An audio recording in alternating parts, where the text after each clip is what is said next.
Viva está com a Hora da Verdade. O nosso convidado é Luís Montenegro, é o líder do PSD, a quem eu agradeço ter aceitado esta entrevista. Vamos começar pelas medidas anunciadas esta semana pelo Governo, pelo Primeiro-Ministro e também por diversos ministros para o combate à inflação e, em específico, falar do bónus das pensões, que o líder parlamentar do PSD, o Dr. Miranda Sarmento, já veio dizer que é uma ilusão. Afinal, de que ilusão é que estamos a falar? Bom dia, muito obrigado pelo convite. É de facto uma ilusão, ou é pior do que isso, é um logro mesmo, na medida em que o Governo está a dar em 2022 aquilo que está a retirar em 2023. Mas não faz isto de forma inocente, isto tem consequências. Ao atribuir agora esse bónus em 2022, está a fugir à responsabilidade que compete ao Governo de ajudar os pensionistas com um adicional de rendimento face àquilo que eles teriam em situação normal. E a situação normal era receberem a sua pensão até ao final do ano e em janeiro terem a pensão atualizada em função da lei. Está a fugir a essa responsabilidade, está a dar zero, é rigorosamente zero de adicional aos pensionistas. Há aqui uma antecipação do pagamento da pensão. Há uma antecipação, mas que é uma antecipação que tem este valor. O valor é zero. Portanto, quando se dá hoje e se tira amanhã, há um efeito neutral daquilo que se está a dar, ou seja, é rigorosamente zero. Os pensionistas não vão receber, face àquilo que recebem hoje e àquilo que a lei determina que comecem a receber em janeiro de 2023, recebem rigorosamente zero. Mas há uma segunda consequência, é que isto significa um corte de 1.000 milhões de euros no sistema de pensões. E não vale a pena estarmos a brincar com as palavras. É mesmo isto, são 1.000 milhões de euros. O Partido Socialista, durante muitos anos, andou a utilizar no debate público, de uma forma absolutamente oportunista e irresponsável, uma pretensa intenção que em tempos um governo teria de ter um resultado no âmbito do sistema de pensões de 600 milhões de euros, dizendo que havia uma defesa de um corte de 600 milhões de euros. Nunca houve essa intenção e nunca houve esse corte.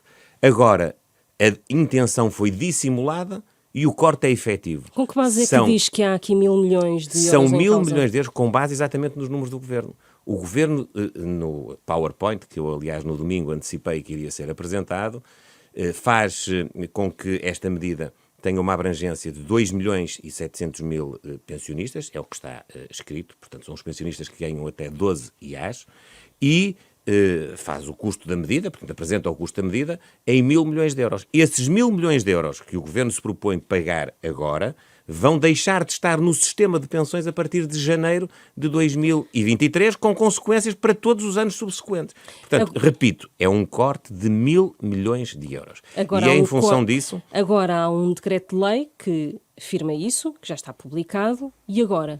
E em função disso, o PSD apresentou o pedido de apreciação parlamentar desse decreto-lei, com, enfim, a intenção de que essa apreciação possa ser discutida já na próxima semana, no dia 15, em que nós temos um agendamento potestativo com o nosso projeto de resolução sobre as medidas de emergência social. Esta matéria não pode ser mais conexa com essa do que aquilo que efetivamente é, porque ela versa exatamente sobre os mesmos temas e, portanto, pediremos que haja o arrastamento da discussão do nosso requerimento de apreciação parlamentar para o próximo dia 15, para a próxima semana, e a situação fica clarificada, até porque é importante que o país e os pensionistas possam saber efetivamente o que é que lhes vai acontecer. E obriga o Governo a ir a debate? Com certeza obriga o Governo a fazer e a cumprir a sua obrigação, que é esclarecer, tomar posições que sejam posições claras e inequívocas. Porque há uma coisa que eu quero aqui dizer. O Sr. Primeiro-Ministro fez isto de forma intencional. Eu não quero acreditar que o Primeiro-Ministro não soubesse o que é que estava a fazer. O Primeiro-Ministro sabia o que é que estava a fazer. E, de uma forma intencional, enganou os pensionistas e os reformados portugueses. E isto tem de ser dito, tem de ser esclarecido e tem de ficar, de uma forma inequívoca, claro para o país, que o Partido Socialista, este Governo, optaram por fazer um corte de 1.000 milhões de euros no sistema de pensões em Portugal. Aqui pode estar em causa também a fórmula de cálculo da atualização das pensões. Ontem 2 ministros admitiram essa hipótese. O PSD concorda de alguma maneira que essa fórmula de cálculo possa vir a ser alterada para aumentos futuros? Nós temos de saber o que é que o Partido Socialista defende para a segurança social. Vamos fazer aqui o registro histórico que é importante fazer-se. E não é olhar para trás, é olhar para a frente. Durante vários anos, nós desafiámos o Partido Socialista a poder sentar-se com o PSD para fazer uma reforma da segurança social que pudesse conferir sustentabilidade ao sistema e pudesse garantir às pessoas que elas não iriam perder poder de compra ao longo das suas vidas quando entrassem no período de aposentação. E durante muitos anos, o que é que o Partido Socialista disse? Não é necessário fazer essa reforma. Não estamos disponíveis para fazer essa reforma. Mas agora parece que estão disponíveis para fazer essa reforma. Numa altura em que até muitas vezes sou confrontado com a pergunta, mas está ou não está disponível para tratar de assuntos estratégicos, estruturantes com o partido que lidera o governo? Eu sempre disse que estou, independentemente da minha função como líder da oposição, seja fazer oposição e ser alternativa ao governo. Eu nunca me coloquei de fora naquilo que é o interesse nacional, o interesse dos cidadãos no médio e no longo prazo, podermos ter políticas que confiram estabilidade, perenidade a soluções que têm muito impacto na vida do país. Então e esta é uma delas. Então agora, não se opõe a uma eventual revisão, atualização desta lei? Eu só falarei de uma eventual revisita da Lei da Segurança Social se o Partido Socialista disser preto no branco, sem tibiezas, que está disponível e é necessário fazer essa reforma. Porque não vamos aqui alimentar outra vez esta estratégia que existe no debate político português, que é o Partido Socialista tenta que seja o PSD a apresentar soluções quando tem a responsabilidade de governar, para depois discutirem mais as opções do PSD e menos as opções do governo. Aliás, aconteceu isso de uma forma também agora muito clara a propósito do programa de emergência social. Voltamos aqui à questão ainda desta solução do governo para as pensões, desta antecipação. A APRE, a Associação de Pensionistas e Reformados, considera que este decreto pode ser até inconstitucional. O PSD admite pedir a fiscalização desta lei? A nossa opção é fazer a apreciação parlamentar. Como sabem, a apreciação parlamentar pode ter uma de duas saídas. Ou a cessação de vigência do decreto, que não é aquilo que nós desejamos, ou a alteração do decreto, que é aquilo que nós queremos que seja discutido no Parlamento, e a seu tempo apresentaremos a nossa solução. Não nos quer adiantar qual é? Não, eu creio que é relativamente, pacífico que se possa considerar que o PSD queira cumprir aquilo que está no seu projeto de resolução. O que é que está no projeto de resolução do PSD?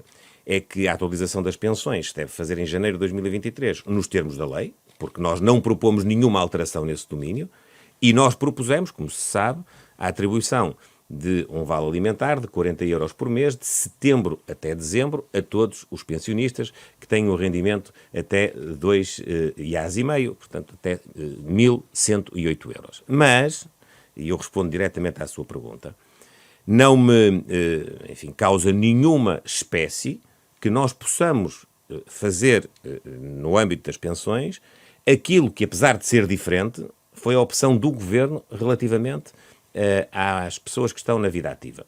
E, portanto, se me pergunta o que é que está hoje na minha mente trabalhar como proposta precisamente para a apreciação parlamentar, é que seja feito aos tais 2.700.000 pensionistas o que é feito às pessoas que estão na vida ativa, a atribuição de uma ajuda, no caso, o Governo optou por ser de 125 euros, inferior àquela que nós propusemos. Nós propunhamos 160 euros, que era o valor até ao final do ano.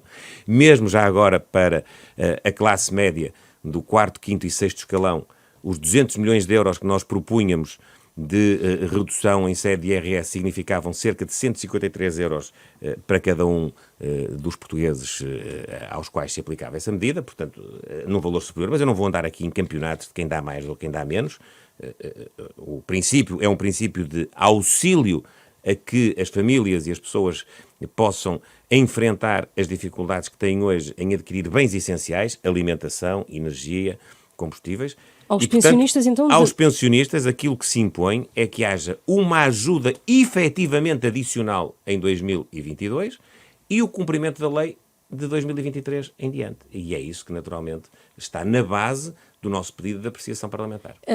Essa ajuda seria não uma coisa de one shot como para os individuais, mas uma coisa de até dezembro, por exemplo? Eu não vou entrar nesse debate porque tenho disponibilidade para ajudar o Governo a ter uma solução única, que possa ser diferente da nossa. A nossa opção não era essa.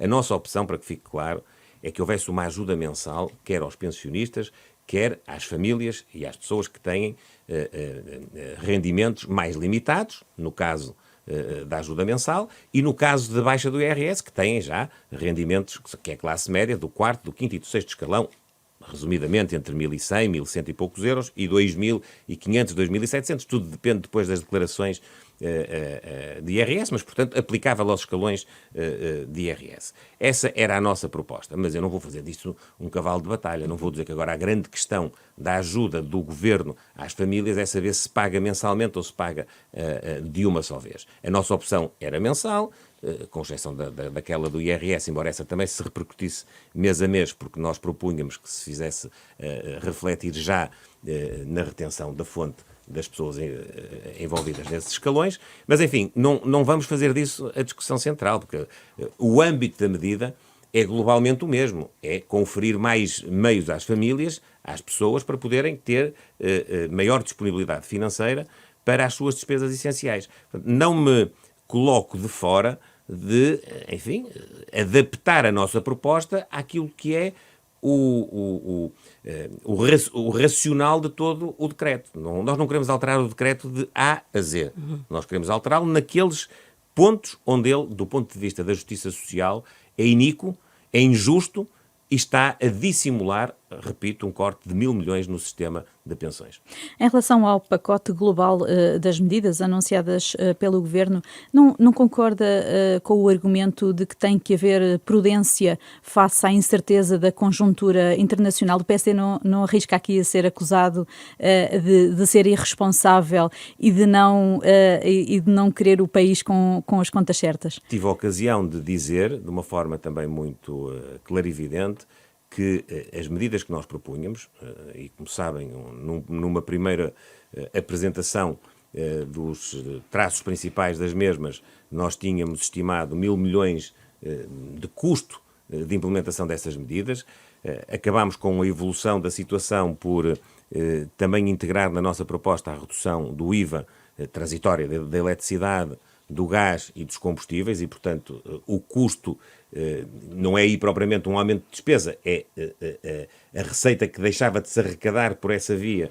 Nós estimamos que poderia andar na casa dos 500 milhões de euros, portanto, teria um custo final o nosso programa do ponto de vista das finanças públicas de 1.500 milhões de euros, o que está absolutamente assegurado pelo excedente de arrecadação da receita fiscal, para além daquela que era já a margem de crescimento prevista no orçamento. Ou seja, o efeito sobre as contas públicas é rigorosamente nulo, porque não agrava o déficit face àquilo que está no orçamento e também não agrava a situação da dívida face àquilo que está no orçamento. Portanto, a nossa proposta consumia cerca de 25% daquilo que se estima possa ser o valor desse excedente, o que dava ainda 3/4 desse excedente para poder cumprir outras finalidades, como ajudar à diminuição da dívida, ajudar também à diminuição do déficit, eventualmente até ajudar a alguma alocução para o reforço do investimento nos serviços públicos. Todas essas opções de política e de gestão orçamental ficam na esfera do Governo até ao final do exercício do orçamento de 2022 e, portanto, eu nego categoricamente qualquer acusação de imprudência ou qualquer acusação de irresponsabilidade em matéria de finanças públicas e de contas públicas. Não está de maneira nenhuma colocada em causa, porque as medidas eram todas elas transitórias e todas elas suportadas pela parte excedente das receitas fiscais deste ano. A verdade é que estas medidas, o decreto-lei as medidas foram promulgadas pelo Presidente da República com alguma rapidez, ainda a conferência de imprensa do Primeiro-Ministro estava a realizar-se. Aqui o Marcelo Rebelo de Sousa fez mal em promulgar estas medidas que incluem as pensões? Repare, o Sr. Presidente da República, quando exerce a sua competência de promulgação, não se coloca na pele de legislador. O Sr. Presidente da República não detém o poder executivo e, portanto, o Sr. Presidente da República, naturalmente, expressou com a promulgação o respeito pelas opções que o Governo tinha tomado. Veio dar conforto. Não, expressou o respeito pelas opções que o Governo tinha tomado e também a necessidade, que é efetivamente real, delas entrarem urgentemente em vigor. E, portanto, eu compreendo quer a rapidez, quer o conteúdo da decisão do Sr. Presidente da República. Agora, nós, partidos políticos, e eu particularmente como líder do PSD, não quero jamais exercer as competências do Sr. Presidente da República, nem tampouco estar agora aqui a comentá-las. Eu quero exercer as minhas competências, as competências de quem tem 77 deputados no Parlamento. E essas competências são de escrutínio da ação governativa e são de apresentação de alternativas às opções do Governo. E sobre o escrutínio, eu quero que fique muito claro no debate político português que este Governo e este Partido Socialista propuseram e executaram, com a publicação desse decreto, um corte de 1.000 milhões de euros no sistema de pensões. A nossa alternativa é que esse corte não se efetue e, portanto, nós pedimos a apreciação parlamentar do Decreto-Lei 57C de 2022, de 6 de setembro, que é exatamente a lei de que estamos a falar. Dentro de um mês é apresentada a proposta de Orçamento de Estado para 2023. Algumas destas propostas que apresentou constarão, do Programa de Emergência Social, constarão das propostas do PSD à alteração ao Orçamento de Estado? Nós faremos agora, naturalmente, a abordagem também que o PSD terá em matéria orçamental, porque esperaremos a apresentação do orçamento, mas não vamos esperar aquilo que são os nossos eixos de política orçamental e de política setorial que se expressam na proposta de Orçamento de Estado. E há, efetivamente, na sua pergunta, uma razão plausível para eu poder adiantar alguma coisa, porque é verdade que houve algumas das nossas propostas que não foram acolhidas. Falo-lhe, por exemplo, da valorização adicional em sede de abono de família para todas as crianças e jovens, em 10 euros mensais. Lá está, era transitório até ao final do ano, tinha como alcance cerca de 1 milhão de beneficiários do abono de família e, portanto, nós ponderaremos se justifica ou não no Orçamento do Estado uma medida dessa natureza. Nós propusemos a baixa transitória do IVA da eletricidade, do gás e dos combustíveis para 6% e não foi acolhido na proposta do Governo. E até aí houve uma segunda habilidade do Primeiro-Ministro. O Primeiro-Ministro falou ao país de uma forma em que aparentava que estava a baixar o IVA da eletricidade de 13% para 6%, como se todo o IVA da eletricidade fosse 13% e como se todo o IVA de doravante da eletricidade fosse 6%. E não é verdade. Aquela medida é válida, como hoje já está Como é que o PSD tenciona votar essa medida no Parlamento? Abundantemente demonstrado. É uma medida que se aplica a baixos consumos e a baixas potências e, portanto, ficam de fora praticamente todos os utilizadores dos fornecimentos de energia elétrica. Portanto, e como é que vai votar essa medida? Nós, em bom rigor, não temos uma votação sobre a medida. Teremos, na apreciação parlamentar, a possibilidade de propor alterações. E, portanto, o que eu estou a dizer até era na abordagem do orçamento, nós teremos de medir. Nós tínhamos proposto que esta medida vigorasse durante 6 meses e faremos essa análise. A nossa vontade, expressa na nossa proposta e na nossa recomendação ao Governo, era que ao invés daquilo que sucedeu, que foi não haver grande impacto no mercado do gás, não haver grande impacto no mercado dos combustíveis e não haver grande impacto no mercado da eletricidade, que esse impacto fosse concentrado na baixa do IVA, como aliás ocorreu e está a ocorrer na generalidade dos países da Europa. Deixa-me voltar um bocadinho atrás, porque me escapou aqui uma pergunta sobre o Presidente da República, que elogiou muito o papel do PSD na construção das medidas do Governo. Este elogio foi envenenado? Foi bom? Foi mau para o PSD? Tem aqui alguma interpretação política em especial? Aquilo que é a minha interpretação é que o Sr. Presidente da República, como de resto creio tem acontecido com vários intervenientes, enfim, e vários comentadores e vários atores, vamos chamar assim, do debate político, o reconhecimento de que o PSD, neste domínio, em primeiro lugar, foi o primeiro partido que disse ao país que a inflação não ia ser tão passageira como aquilo que o Primeiro-Ministro estava a anunciar, estamos a falar de abril. Foi o primeiro partido que disse que era necessário um programa de emergência social. Eu fui muito atacado quando lancei a ideia, ainda era candidato a presidente do PSD, da necessidade de haver um programa de emergência social, por parte, nomeadamente, dos setores ligados ao Partido Socialista. Vieram até querer associar a própria expressão programa de emergência social a um outro programa que tinha havido quando nós fomos intervencionados de 2011 a 2014. Desdenharam, para sermos mais diretos, desdenharam na proposta do líder do PSD, na altura até candidato a líder. E para virem, 4, 5 meses depois, reconhecer, em primeiro lugar, que nós tínhamos razão, em segundo lugar, que era possível ter feito isto muito mais cedo. Nenhuma destas medidas estava impedida de ter sido tomada, mesmo aquelas que o Partido Socialista e o Governo tomaram há 2 ou 3 meses atrás, nenhuma, rigorosamente nenhuma. Mesmo do ponto de vista financeiro, o Governo já dispunha de elementos na execução orçamental capazes de lhe poder dar o conforto de não criar um incidente nas contas públicas do ano.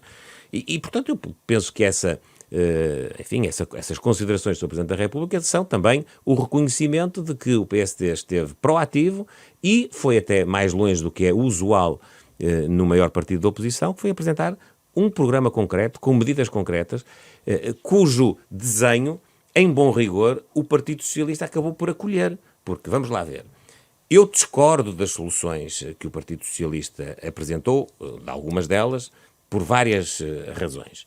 Mas o desenho é muito semelhante.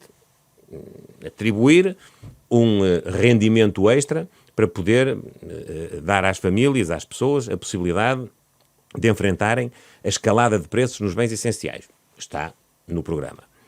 Valorizar as pensões de maneira a que esse segmento da população, que sofre também muito com a inflação e que, por outro lado, não é propriamente o setor que é responsável por fazer multiplicar o efeito inflacionista em termos de consumo, que pudesse também ter esse reforço. Está aparentemente no programa, discordamos da solução, mas do ponto de vista daquilo que é a preocupação expressa pelo Governo, está lá. Falámos na baixa dos impostos sobre a energia, sobre a eletricidade, sobre o gás, sobre os combustíveis. O Partido Socialista e o Governo tentaram ir aí. Não foi tão ambiciosos como nós, nem foram tão diretos nas medidas. Portanto, eu diria, numa palavra, que não sou, naturalmente, não tenho a pretensão de ser juiz em causa própria, nem quero estar aqui a receber nenhuma medalha, mas acho que é um dado objetivo que o PSD foi o primeiro partido a identificar o problema e foi o primeiro partido a apontar a solução. Em relação ao novo aeroporto de Lisboa, para quando é que está marcada uma nova reunião com o Primeiro-Ministro? Será antes do orçamento ou não quer contaminar o orçamento com esta questão? Não temos nenhuma reunião marcada. Eu tenho dito e repito que esse diálogo é um diálogo que está aberto. E é um diálogo que deve efetuar-se com algum recato para poder ser mais produtivo e, portanto, é com essa postura que eu continuarei a abordar esse tema. Não tem nenhuma atualização sobre esta matéria em relação ao próprio Primeiro-Ministro e em relação ao seu próprio partido? Sim, ainda não é o tempo de nós apresentarmos nenhuma novidade, que é, no fundo, a questão que me coloca sobre o tema, o que não quer dizer que não estejamos a fazer um trabalho de aprofundamento do assunto. É público. Mas era inconveniente, por exemplo, que em cima do orçamento esta questão fosse discutida? Eu não estou com nenhuma preocupação de timing sobre esse assunto também. O que é a minha responsabilidade enquanto presidente de um grande partido, do segundo partido com maior representação parlamentar, é contribuir para que, sendo possível, haja uma solução o mais abrangente e consensual e rápida. E está disponível para isso? Ou seja, o Primeiro-Ministro defende que as grandes obras públicas devem ser consensualizadas com o principal partido da oposição. Acha que há condições para haver um consenso sobre esta matéria? Acho que há condições para haver um diálogo que possa conduzir a uma convergência de posições. Eu fui sempre muito claro sobre esse assunto e se eu não tivesse essa postura, teria pura e simplesmente dito que estava indisponível para falar com o Primeiro-Ministro. Nunca disse exatamente o contrário. Ao Governo compete governar. E, portanto, quem terá de tomar as decisões, em bom rigor, é o Governo. O que ainda não tinha dito é que há possibilidade de convergência entre ambas as Se partes. as decisões do Governo tiverem uma convergência com aquilo que são os posicionamentos do PSD, eu acho que isso que é benéfico para o país, e foi isso que eu disse quando me mostrei disponível para abrir a porta do diálogo com o Governo e, portanto, no fundo, de dar ao Governo também a nossa visão para que essas decisões que lhe competem possam ter esse nível de abrangência. E é exatamente nesse sentido que me coloco ainda hoje. Bom, em relação ainda ao aeroporto, há, entretanto, mais duas possibilidades.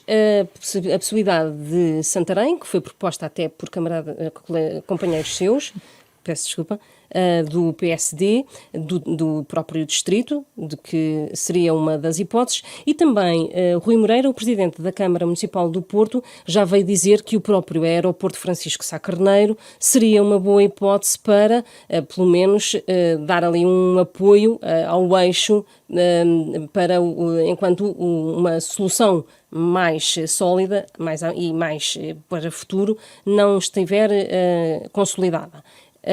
Estas hipóteses têm algum tipo de possibilidade de avançar ou não? A segunda não é propriamente uma hipótese. A segunda, eu creio que é um objetivo estratégico de todo o país. Nós temos de ter uma capacidade aeroportuária que aproveite todas as potencialidades, até das infraestruturas que já temos. E a infraestrutura que temos a norte com o aeroporto Francisco Sá Carneiro é, naturalmente, uma expressão de potencial e de capacidade para poder ajudar o país a ter essa capacidade aeroportuária mais fortalecida e conjugada com os interesses estratégicos da nossa economia, do nosso turismo, de tudo aquilo que possam ser mais-valias de todo o sistema. O que está a dizer é que pode ser uma solução para o novo aeroporto de Lisboa? O que estou a dizer é que mal seria que a nossa estratégia do ponto de vista aeroportuário não contasse com todo o potencial que o aeroporto Francisco Sá Carneiro detém já hoje. E, portanto, isso para mim nem sequer é assunto nesse sentido, não é uma questão nova propriamente dita, é uma questão em que estamos todos desafiados a aproveitar as infraestruturas que temos e, quando pensarmos no reforço das infraestruturas, não deixarmos de aproveitar esse potencial. Portanto, relativamente a essa segunda hipótese, é o que eu posso dizer, não posso estar mais de acordo no que tange à valorização de um aeroporto que é um aeroporto recente, com muito potencial, com bons índices de funcionamento, que eu conheço de resto muito bem e, portanto, acho que o país não pode desperdiçar, inclusivamente do ponto de vista, digamos, da gestão territorial, tem um nível de abrangência numa parte significativa do território, cuja dinâmica económica e social é bastante elevada. O presidente Rui Moreira, deixe-me só dar esta achega, o presidente da Câmara do Porto, Rui Moreira, falou deste assunto ao primeiro-ministro. Ele disse isso em entrevista também à Hora da Verdade. Também falou disso com o primeiro-ministro na reunião que teve, esta solução veio à baila? Eu não vou estar a detalhar o nível da conversa que tive com o primeiro-ministro, pelas razões que já expus, mas não quero fugir à outra solução que colocou em cima da mesa. É que não é verdade que a questão me tenha sido colocada por companheiros de partido. Isso não é verdade. Eu sei que há companheiros do meu partido que sustentam esse projeto, avançada por privados. Essa solução. Agora, o que eu confirmo, e não tenho nenhum problema em dizê-lo, é que no âmbito das audições que nós já promovemos no PSD, nós já ouvimos os promotores, ou os dinamizadores, melhor dizendo, técnicos desse projeto. E, como também acho que é salutar poder afirmá-lo, não deixaremos de ter isso em linha de conta na nossa apreciação, porque é efetivamente um projeto que deve pelo menos ser ponderado. E, portanto, não há nenhum... Há essa novidade, mas não há nenhum caso com isso e não há nenhuma decisão tampouco, não é? Independentemente de, naturalmente... Mas era fazer uma coisa de raiz, não é? Sim, é uma solução nova de que eu nunca tinha ouvido falar, que pelos vistos andou a ser estudada nos últimos anos e conseguiu, enfim, desenvolver-se sem que ninguém soubesse. Aparentemente nem nós nem o Governo tínhamos essa informação. Eu não sei se o Governo tinha ou quando teve, não posso responder em nome do Governo. A verdade é que nós no PSD tivemos esse conhecimento já posterior à reunião que eu tive com o Sr. Primeiro-Ministro. Mas não quer dizer o que é que acha desta solução. Não, acho que ela deve ser pelo menos ponderada e é isso que nós estamos a fazer, com a informação que nos foi dada, que foi muita. As europeias são o seu primeiro teste eleitoral nacional, haverá regionais antes, mas esse teste pode até condicionar a sua reeleição como presidente do PSD. Já pensou no perfil do cabeça de lista? Como é que tenciona também proteger, digamos assim, o PSD de outros partidos à sua direita, como a Iniciativa Liberal e o Chega, que não têm eurodeputados eleitos e que naturalmente querem conquistar mandatos? Eu percebo a questão, mas como deve calcular, eu tenho na minha cabeça a definição do perfil e a definição do perfil do nosso candidato e da nossa lista não é propriamente uma qualquer, ou não corresponde a nenhuma qualquer preocupação com os demais partidos e as demais candidaturas. Corresponde, em primeiro lugar, à escolha de pessoas capazes de representar o Estado português, o Partido Social Democrata no Parlamento Europeu, que é a função para a qual a candidatura existe. E, portanto, eu tentarei que a lista do PSD possa corresponder, como aliás creio que tem acontecido ao longo dos anos, a uma valorização daquilo que é a delegação portuguesa no Parlamento Europeu, na defesa dos interesses de Portugal e na defesa dos interesses da Europa também, porque nós devemos assumir esse papel como construtores também daquilo que não se circunscreve ao território nacional, aquilo que é a Europa. Dentro desse princípio, eu não escondo, ainda falta mais de 1 ano e meio, mas não escondo que tenho a ambição de poder, com essas escolhas, proporcionar, do ponto de vista eleitoral, uma vitória eleitoral ao PSD, que é esse o nosso objetivo. É vencer as Rui eleições, Moreira seria um bom nome? É vencer as eleições europeias. E, portanto, nós tentaremos que a nossa lista, em conjunto com aquilo que é o nosso trabalho político, possam induzir o maior índice de confiança nos eleitores, de maneira a podermos sair vencedores dessa batalha. Deixe-me dizer-lhe também que eu não estou nada preocupado com os efeitos que isso possa ter do ponto de vista interno na minha liderança ou na minha reeleição. Isso é um aspecto secundário.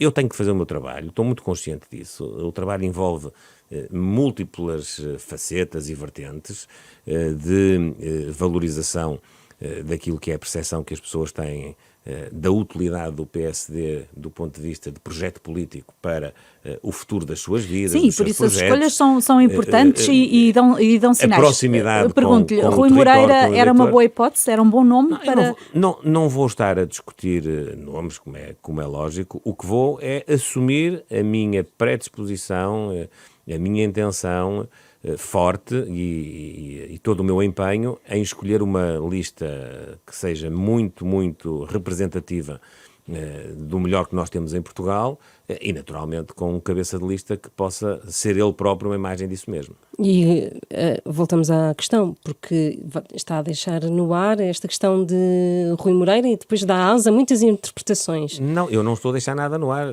Eu estou só a ouvir as vossas perguntas. Eu ainda nem sequer pronunciei essas duas palavras, nem Rui nem Moreira. E então?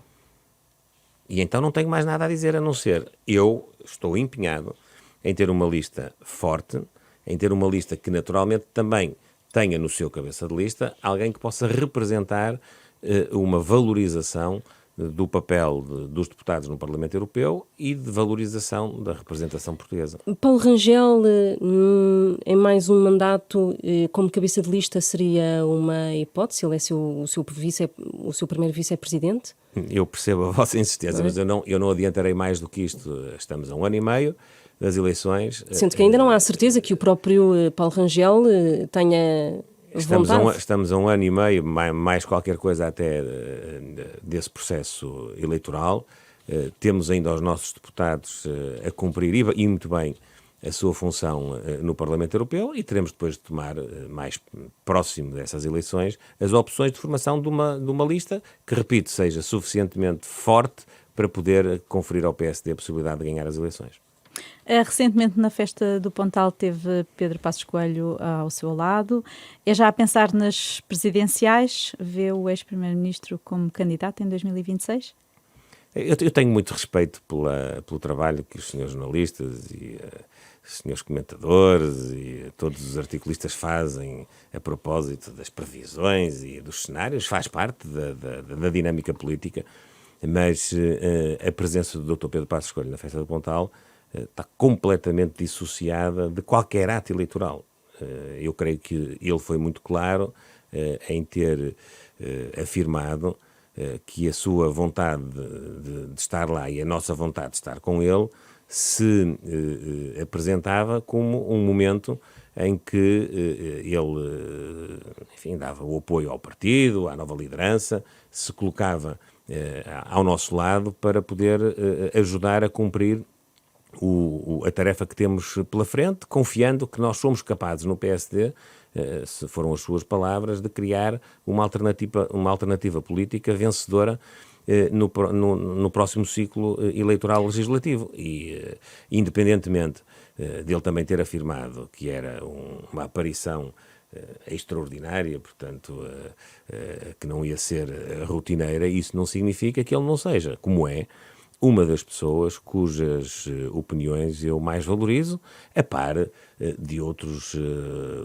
ex-líderes e ex-primeiros-ministros de Portugal. Eu aprecio muito as opiniões e as visões do Dr. Pedro Passos Coelho, como do Dr. Durão Barroso, como do professor Cavaco Silva, mesmo o Dr. Pedro Santana Lopes, que foi primeiro-ministro e já não é militante do PSD, é público que já conversei com ele depois do congresso do PSD. Portanto, eu creio que um grande partido como o nosso, com um pecúlio extraordinário do ponto de vista da governação, do ponto de vista da capacidade transformadora, reformista do país, que foi protagonizada precisamente nos momentos em que tivemos a incumbência de governar, não deve desperdiçar o contributo desses agentes, independentemente dele ser mais ou menos discreto.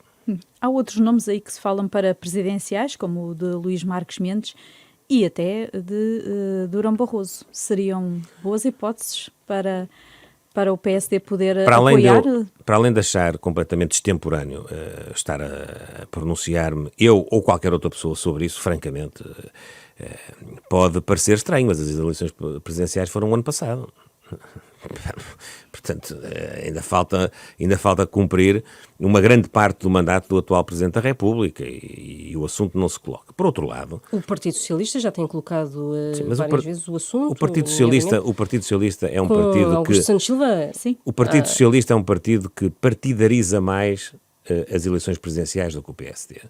E, portanto, eu queria aqui acrescentar uma outra circunstância que me parece, enfim, óbvia, mas que deve ser reiterada, por quem, como eu, tem hoje a incumbência de liderar os destinos do partido. Nós não vamos forçar ninguém a ser candidato, nem vamos sequer pedir a ninguém. Portanto, nós vamos fazer aquilo que compete no nosso sistema político aos partidos fazer, que é aguardar que as personalidades que se sentirem condições para se apresentarem como candidatos a Presidente da República o façam no momento certo. Eu estou convencido que o momento certo não será antes dos próximos 2 anos e meio, portanto, para que é que me estão a perguntar a mim uma coisa que, aliás, até ultrapassa este meu primeiro mandato. A minha expectativa é que terei esse assunto para poder tratar no meu segundo mandato, mas independentemente disso, há uma coisa que é inultrapassável. A apresentação de candidaturas à presidência da República é um ato solitário, individual, das personalidades que se sentirem condições para o fazer. E eu respeitarei sempre esse espaço de reflexão de qualquer uma delas, sejam aquelas que foram aqui referidas, sejam outras. No Partido Socialista é que é verdade, há um bocadinho o hábito de lançar candidaturas. Pode não ser do PSD, essas outras figuras? Pode ser, por exemplo, Paulo Portas, que não é do PSD? Nós aguardaremos que, dentro do nosso espaço político, para utilizar uma expressão mais abrangente, dentro do nosso espaço político, que é o espaço político não socialista, o espaço político que está do lado direito do Partido Socialista, porque também há um espaço não socialista, ou pelo menos não socialista, há Partido Socialista do lado esquerdo, do ponto de vista ideológico não deixa de ser socialista, mas enfim, isso é outra questão. Nós aguardaremos com toda enfim, a serenidade e tranquilidade a reflexão que várias personalidades que têm condições, como aquelas que já nomearam e outras, têm de poder enfrentar um desafio eleitoral e uma candidatura eleitoral como essa. Agora, não vamos, porque é extemporâneo, fazer nenhum comentário, nem nos vamos substituir a essa reflexão. Isso é uma reflexão que é individual e nós no PSD temos essa tradição. Nós temos a tradição não de construir candidaturas presidenciais, mas de tomar posição sobre aquelas que são as personalidades que se apresentam. E é isso que faremos. Falou há pouco de um nome, Pedro Santana Lopes, que já não faz parte do PSD, embora não esconda Mas a sua simpatia. falei no contexto Certo, do contributo e da auscultação que eu próprio, como líder do PSD, gosto de ter de ex-líderes e, em particular, daqueles que tiveram a responsabilidade de governar. Falou de Pedro Santana Lopes e nós estamos a falar de Paulo Portas, o ex-líder do CDS.